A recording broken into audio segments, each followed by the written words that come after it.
Welcome to the Free Spirit Woman podcast. I'm Rechelle, your host and intuitive truth teller and doTERRA leader in the Free Spirit Oil tribe. Join me and my inspiring guests as we share stories, weave magic, and give intuitive insight into what it takes to be a free spirit woman. Courageously growing your oil business, turning your fear of network marketing into your fuel, and unleash your magic to the world unapologetically. Let's do it! I have the honor today of speaking to the beautiful Jenna Black. She's a money mindset mentor and intuitive business coach for modern day babes creating freedom-based businesses. Her mission is to support women to turn their dreams into reality by healing the money blocks and mindset blocks that have held them back, activating their intuition and bringing laser focus to their business strategy. With 11 years experience in digital strategy and marketing, Jenna blends her practical background with a modern spiritual and feminine approach. She's passionate about supporting women to create a business that is abundant and flowing so they can manifest a lifestyle they wildly are in love with.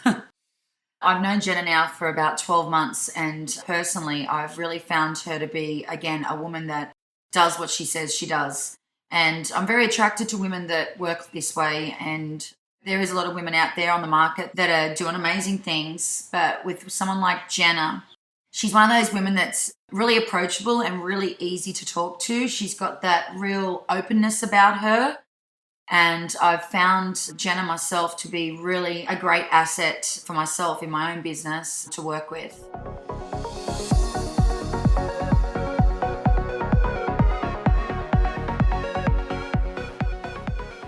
Hello, Jenna. Hi, Rechelle. How are you? Good, thank you. Thank you so much for coming on my podcast. I really appreciate it. Thank you for having me. Yes, I'm so excited, and I reckon all my listeners are going to be loving listening to this podcast. So, shall we just get straight into it, Jenna? Let's do it. Let's do it. Okay. So the first amazing question I want to ask you is, how do you live a free spirit woman life, or what is a free spirit woman to you, Jenna?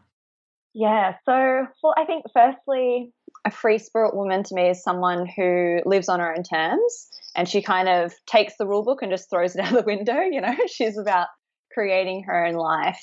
But I think for me, it goes into that deeper level of it's that modern woman who's really empowered and knows her worth and knows that she has that power to manifest. So I really see that free spirit energy coming as like someone who has the ability to manifest her dreams and realizes her power. She's kind of tapped into that power of abundance within her. So, yeah, that's kind of how I live my free spirit life and how I see other women doing it too. I love that. And I know you're the abundant boss lady, which you can share about that at the end of the podcast, Jenna. But you just mentioned before the abundant energy. Was that the word that you used? Yeah. How would people know they're in that abundant energy and in that flow? How would they feel that like you do? Yeah. So I think it's about tuning back inward and connecting with that direct connection to source or to universal energy, whatever you want to call it, whether you believe in God, universe, whatever it is. Yeah. It's about knowing that power to create abundance comes within. So I think like that free spirit woman knows that her power resides within her. She's not looking for like that external power. So I kind of call it like your inner wealth vibration or like your channel to abundance. And it's really like stepping back into that part of even your worthiness and does believe in your ability to manifest and kind of shifting out of that like fear, I guess, and connecting with that power. Oh, I love all that. That's great. Thank you. Thank you. Okay. All right, I'm just going to keep jumping through these questions because there's a fair bit we've got to get through, isn't there? Living unapologetically and not giving a, you know what? So I have said in other podcasts, but so living unapologetically, Jenna, and obviously another word would be fearless. Like, not that we all have fear and we all feel, stuff come up. We all do. We're all human. But living, if fear arises for you, well, it's a little bit different, I suppose. Fear's different to living unapologetically. All it's the same. Do you want to share a little bit about how you don't, or you have, maybe it could be an experience that you've had where you've really had to tap into yourself and go, you know what, I don't need to apologize for the choices that I've made, or do you want to tap on that for us?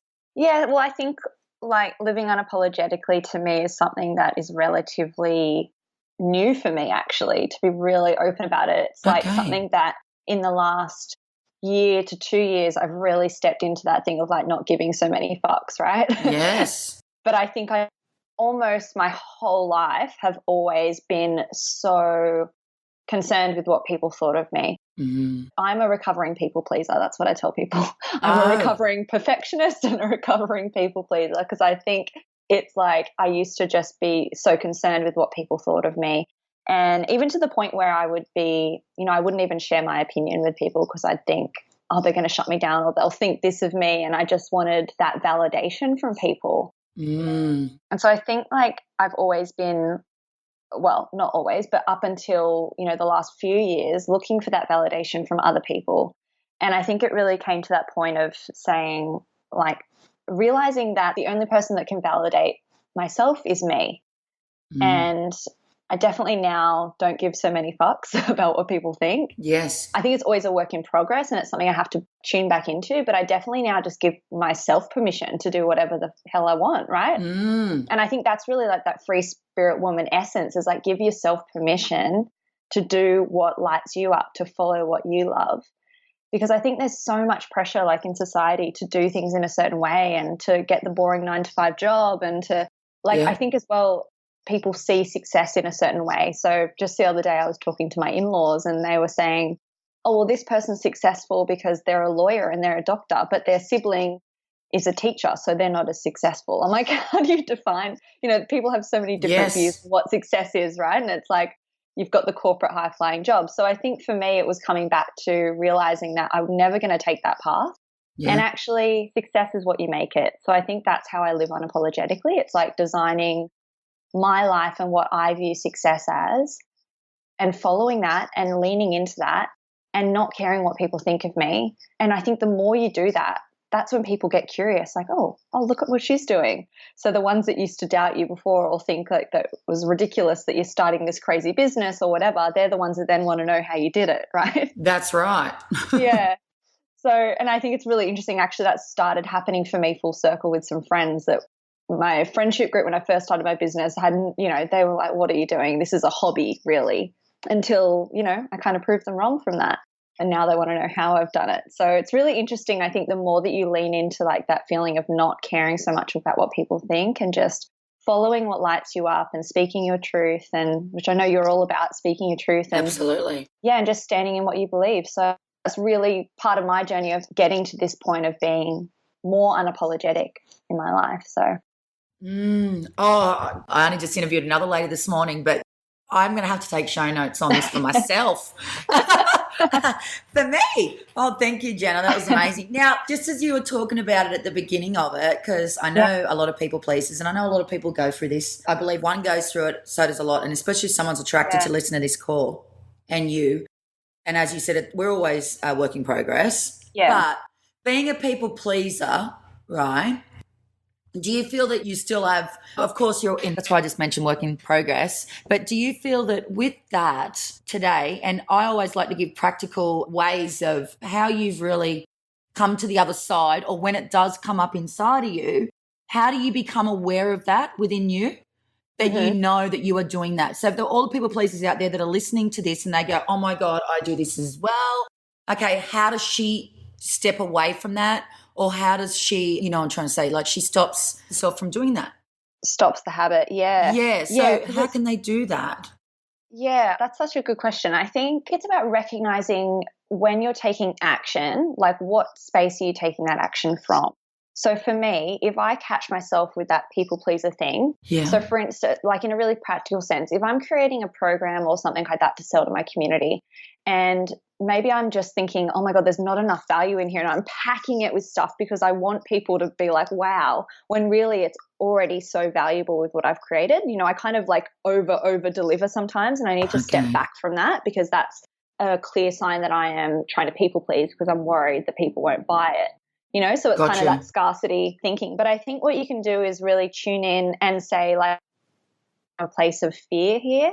Or am I reacting from a place of like, no, I am going to serve and give, but I'm going to do so in a way where I'm doing so from a place of power and empowerment. So I feel my intuition is guiding me that this is the right thing to do.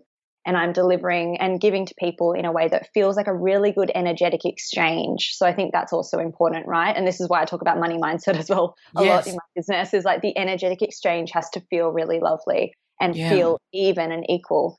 So I think when you're people pleasing, you're kind of over delivering, it feels like that desperate energy of like, this has to work and I have to be liked by this person, or I hope that I get, a 5-star review or whatever it is. And it's kind of that desperate energy.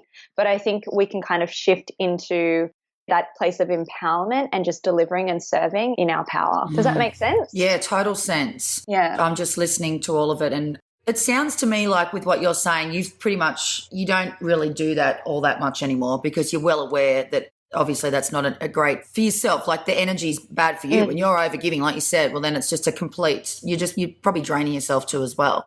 Yeah. How did you get to that place, Jenna, that you knew this and then you broke that habit? You set those boundaries. Yeah. Is it that you're telling that person, or is it just that you just stopped doing it? Yeah, I think it was just like, again, I think I just took my power back and just kind of went, you know what, boundary time. I can't keep doing this. Yeah. And it's not an equal energy exchange. So let's step back into the power and put a boundary up and just moving forward, communicate and take action in a different way. So I think for me, it wasn't necessarily like a pivotal moment. It was more just like a slow progression of like continuing to check in on my boundaries with people. Yeah. And building on my self-worth, building on my mindset, my worthiness and all of that, and knowing that I have to take my power back. Otherwise, I'm going to keep being drained and feeling resentful as well. Like you don't want to have that working with people. You want to feel, like, again, that energy exchange is really equal. Yeah, I think it was just a gradual thing really of just really assessing my boundaries and continuing to reaffirm that and catching myself and coming back and going, no, okay, take a moment, take a breath.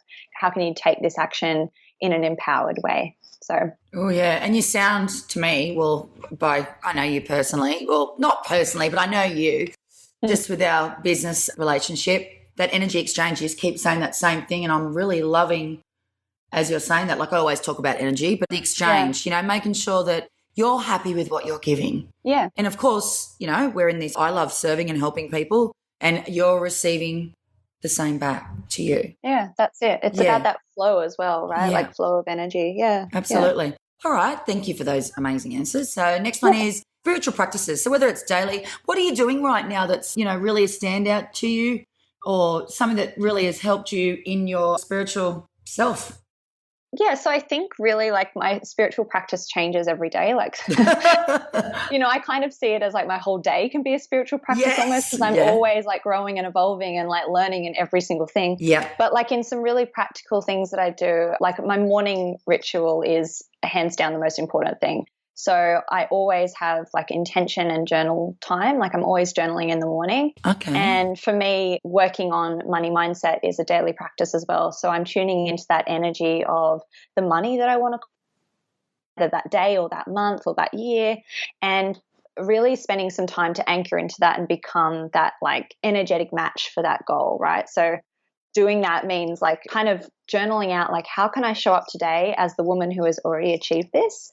Like, how can I be my future self almost, and tapping into that energy? So that's really my main spiritual practice, I guess. I'm always pulling oracle cards and doing different things. I call them positive anchors. So throughout the day, I've got different habits that I have throughout the day. So we all do, right? We're creatures of habit. Exactly. So like making coffee or brushing teeth or getting dressed or any of those really boring human stuff that we do. I love that. I use those few minutes each day to just remind myself of either my affirmations, or I visualize my dream clients coming to me, or I'm just kind of visualizing any goal that I'm working on at the moment. So I really couple those with the different things that I do throughout the day so that it becomes habit. Because I think like anything, like a spiritual practice is a habit and it's a ritual and it's something that you honor.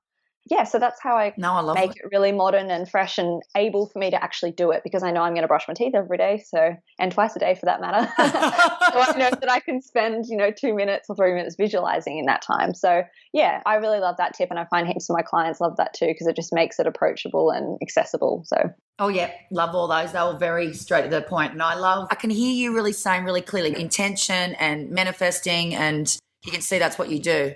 Yeah. It's quite interesting. Today's whole topic, I've been doing other interviews, as I said to you before, but Everything's been about intention today. Yeah, it's been a big word. So Yeah. can you just elaborate a little bit on that one bit at the beginning of this spiritual practices is how do you begin to journal? What's the question you ask yourself when you go into your journal book? Like even if it's just for 2 minutes, what would you ask yourself before you start writing? Oh, okay. So it does change. I do tend to write because I've been journaling for so many years, right? I do just kind of write literally what comes to me. So, Okay. but to give it like someone starting journaling, if you're like, what do I do? Yeah. Firstly, don't see it as like a big thing where you're going to be writing for an hour. I spend sometimes 10 seconds just writing like one sentence that I need to get out. So Right. I would kind of start with what is your intention for the day?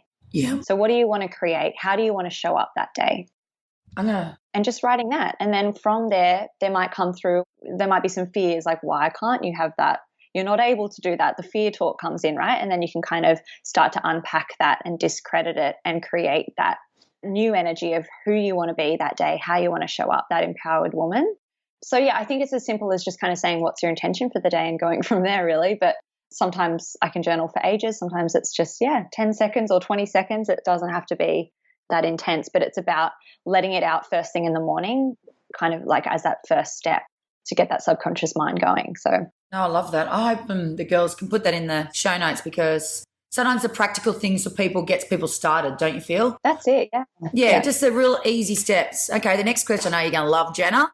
You've been exploring this, like myself, is intuition. And I'll just elaborate a little bit more. What is it to you? More so from a perspective of I hear a lot of people that I've worked with that they'll go, I can't hear anything or I can't see anything.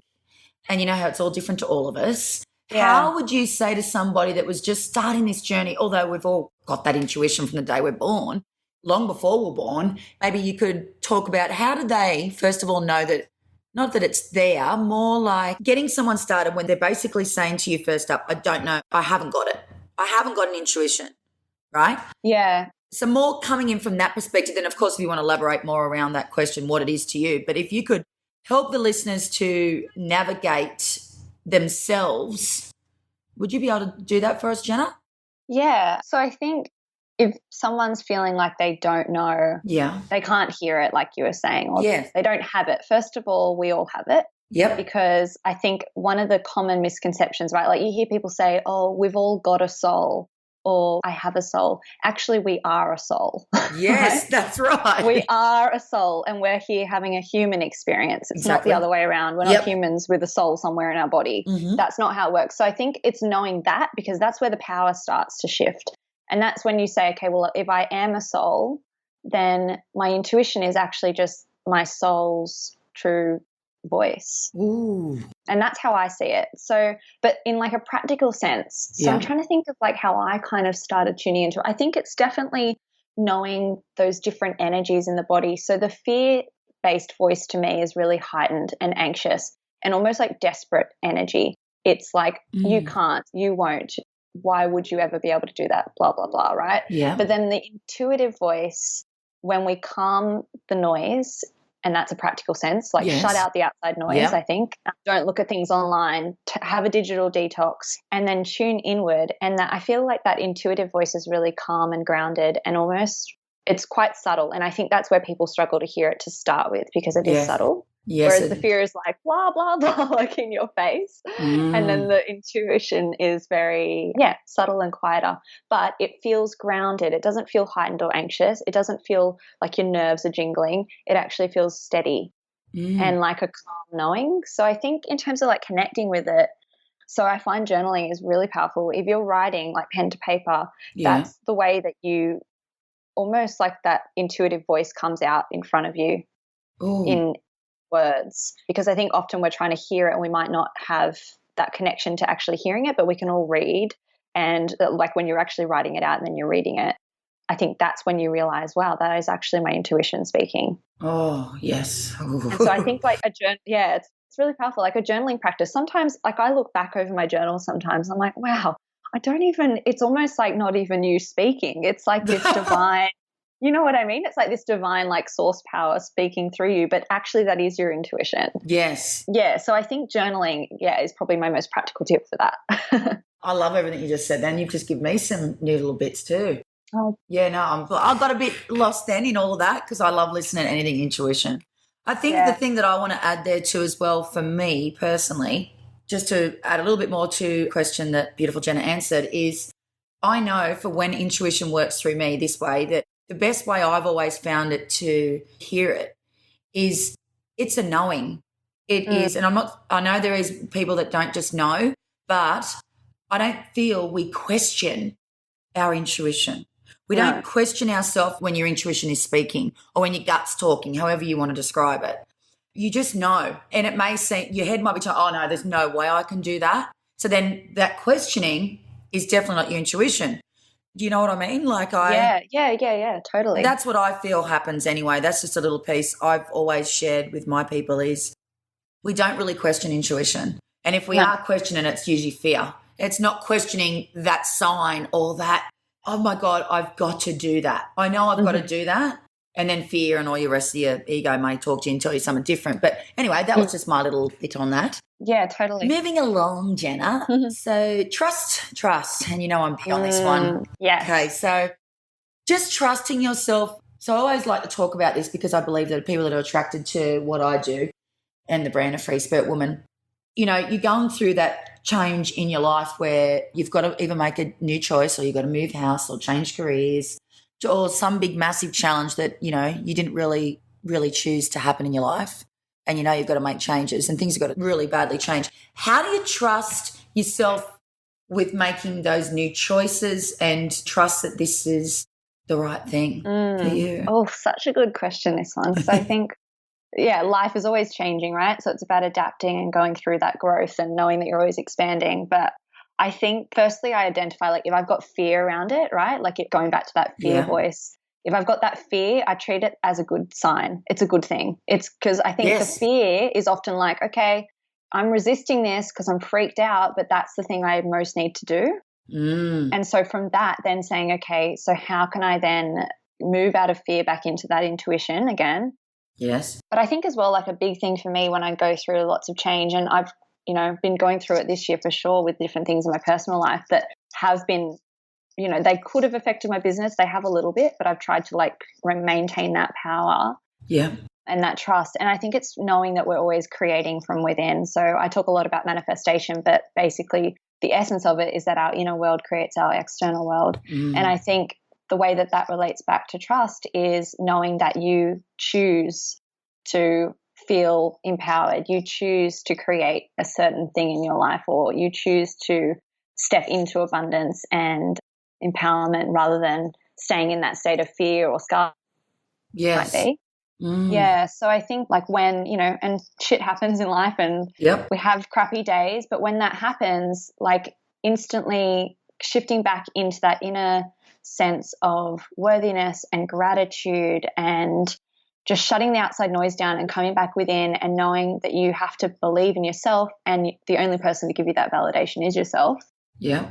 And that's where that trust blossoms, really. You might not feel it straight away, but you repeat it. You choose to trust yourself. You choose to take your power back. You choose to listen to your intuition and take the action and move forward. And I think that over time, gradually, that trust builds as well. Yeah. Does that make sense? No. Oh, yes, totally. Yeah. So choose is a big word that you just used then. So, Yeah. and what happens if they didn't get to choose that major change and they've just got to trust? Yeah. Like, so something happens to them, right? And they didn't, because I love everything you said, and that is true, action and choosing these things. But I think I would love to just add a little piece to someone that was listening going, yeah, but what about when, something has happened to me? And because things can happen to us that we don't get to choose. Maybe an example of what you did when maybe something like that happened to you, Jenna? Like, Yeah. I mean, well, for instance, like last year I was in the midst program. And yeah. then within 1 week, I lost my dog and my grandpa, who I was both very, very close to. Oh, yeah. And so, and I think you remember, Rechelle, because I remember saying, I can't do this, or I had Yes. something, Yes. that we were working on. And so in that moment, I thought, okay, you know what? I'm actually going to honor this time and just say no to everything. Yes. So I think that's also trusting yourself, trusting that that's the right decision. because I think I had to kind of say, okay, I could push forward through this grief. Yes. Or I could actually just tell everybody right now. And that's what I did. And because I made that decision from a place of knowing and knowing that that was going to be right for me. So I think sometimes life does throw us that shit stuff. Yes. And I think it's about, again, coming back to that intuition and saying, what's the right decision right now? And how can I trust that this is the right decision and to act on that, take that action? Because I really believe we have to kind of feel through. I don't believe in kind of moving forward and brushing things aside. I think we move through it and we feel through it as much as that fucking hurts us. Yep, exactly. But we have to do that to heal. Yes. And so I think that's how we do it. Yeah, we just have to come back to that inner knowing and honor that and actually put that into practice. Yeah. Well, that was perfect. Thank you for that beautiful answer. I reckon everyone's going to love what you just said then. That was amazing, Jenna.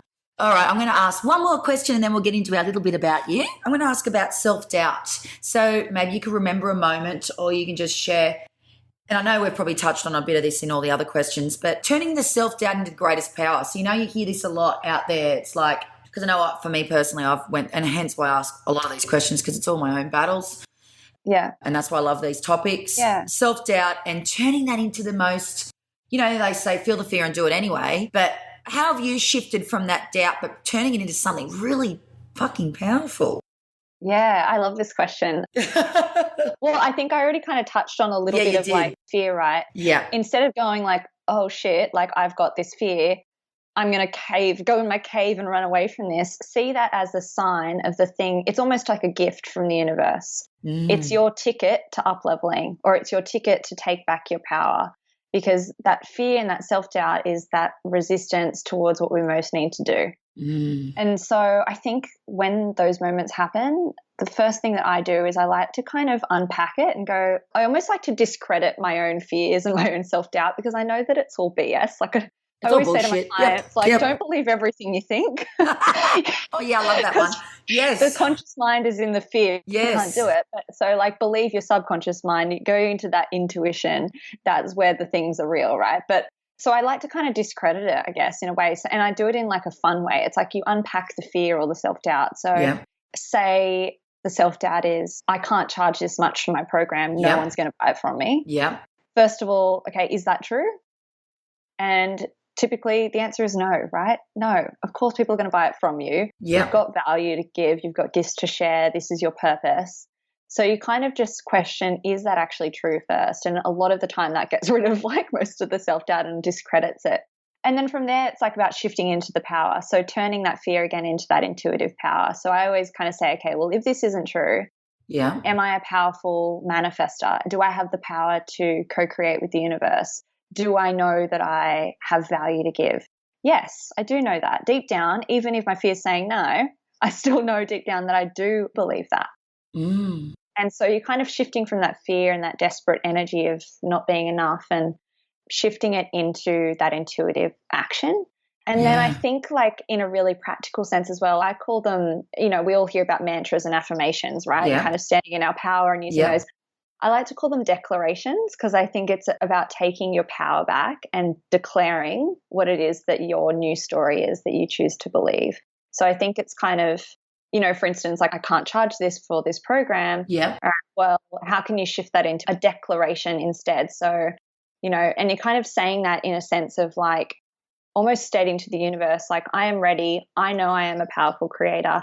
I am grateful for selling out this program at the full price. Like you state it in the present tense like it's already happened. Wow. And I think then you kind of tune in and you say, okay, what intuitive action do I need to take now to move this forward? So it's really about like creating that momentum from a fear-based state all the way through. Discredit the fear, reprogram it, state your declaration, and then tune into your intuition and say, okay, I know might still feel some of the fear because it does kind of linger at times. Yeah. But what do I know intuitively is the action that I need to take to actually create this now or to take my power back. So, there was some humdingers in there. Wow. You're on fire today, Jenna. Seriously. Hey, it's a good day today. Oh, my God. I just loved all your answers to all those questions. I'm not going to ask you the last question because you just were amazing. You covered pretty much every question I had anyway, all of them. Yeah. Oh, good. Yeah, you really did, and even more and more. So there's lots of juiciness in there. Oh, my God. Let's talk about you now, Jenna, because I'm sure everyone's going to Right. love hearing these little few things about you. So we'll just start with the real quick answers. So, favourite essential oil right now, Jenna? What are you wearing and what are you using right now? Definitely, I am obsessed with eucalyptus oil. Oh, really? I love it. It's so funny. People always like, really, eucalyptus? But for me, well, obviously the Aussie bushland, we have eucalyptus trees everywhere here. Yes. But for me, it feels really protective. Okay. There's something nurturing about it. So I use that as like my little energetic protection oil every day. So Oh, I love that. Eucalyptus oil. That's I'm going to try that today too. Going to have a sniff now to remind me of you, especially if I've done your podcast today. So, favourite book right now, Jenna? I know there's probably a lot of them, but right now. Right now, I love Witch by Lisa Lister. Oh, yes, I know that. Well, I've got that book. I haven't read it, but I read it a while. Well, it came out last year, I think, but I just continue to reference it. I just love it. Okay, I'll have to do that. Now you've anchored me into that. I'm going to be reading that one too, actually.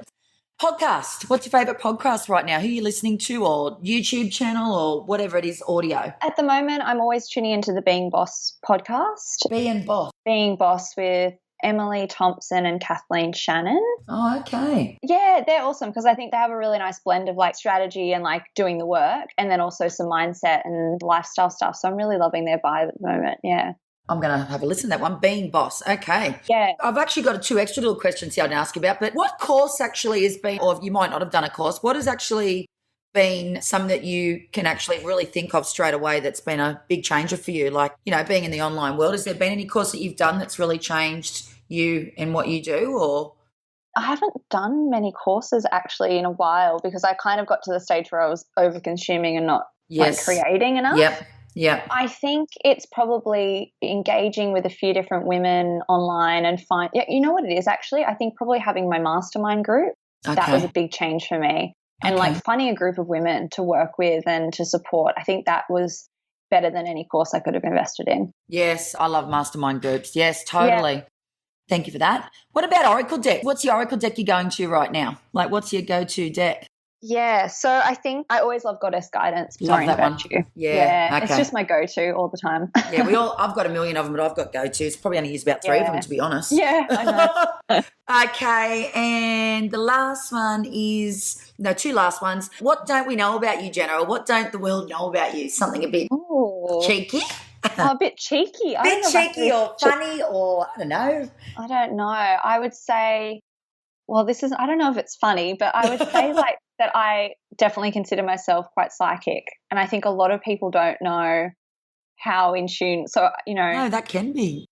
Yeah, I think like in terms of like my community online probably don't know much of that side to me, but I think I'm definitely, well, they all know I'm intuitive, but I'm definitely psychic and have had a lot of spiritual connections and experiences and all of that. I'm a huge believer in all of that, and I absolutely hand on heart believe that we can connect with the other side and people passed over. So yeah. Totally. Oh, that's something I'm exploring all the time. So, and I've never heard you use that word actually, psychic, before. So yes, I'm intrigued by that now. Now I'm going to be talking to you, Jenna. Yeah, we can have a spirit chat. I think that's another big conversation.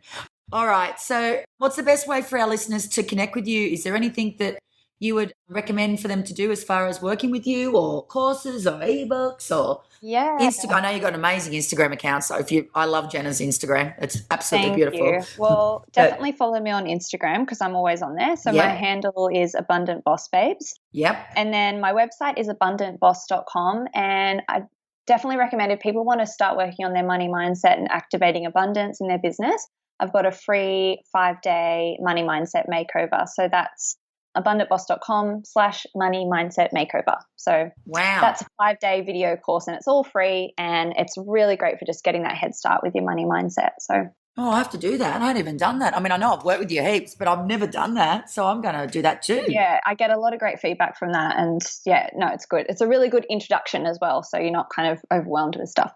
Yes, exactly. Sometimes some of the things that, it's too much. That's good. Yeah. All right. So that's pretty much it. So we'll put all the show notes up for all you guys that are listening.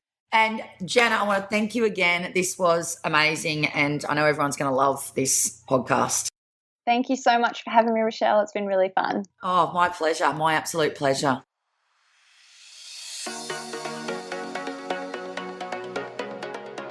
Thank you for joining me on another episode of the Free Spirit Radio. Your feedback means the absolute world to me and helps me to bring you more guests and topics to support and inspire you. Email me over at love@freespiritwoman.com.au or direct message me on Instagram and Facebook to share your thoughts on this episode. In between episodes, you can also connect with me online at freespiritwoman.com.au. While you're there, please feel free to sign up to my newsletter. Each and every month, I send out a free spirit energy reading where I tune into the energy for the up and coming month and intuitively share steps you can take to become your best and bravest self. So that's all for now. See you next time.